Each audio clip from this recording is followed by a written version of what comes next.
Hi, Miss Singlefied here, answering guys' dating questions from a girl's point of view. I have a question from Mike, who says, "What's your take on long-distance relationships? I'm thinking about getting into one." Ooh, okay, what do I think about long-distance relationships?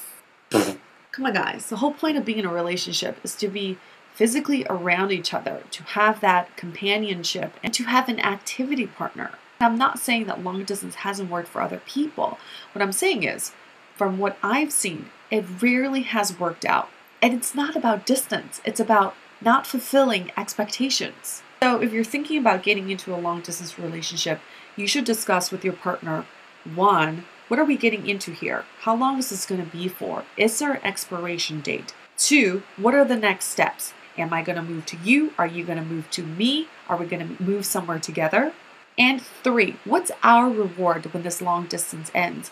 Are we going to move in together? Are we going to get a puppy together? Are we going to buy a house together? I mean, if you're willing to get into a long distance relationship, then your end goal should be commitment focused. And if you or your partner is not willing to make that commitment at the end of the rainbow, then there's no point in entering this long distance relationship. And the last thing I want to say is, and as cheesy as this may sound, if it's meant to be, it'll happen. So if getting into a long distance relationship feels forced or contrived, then don't do it. All right, Mike, you've been Singlefied.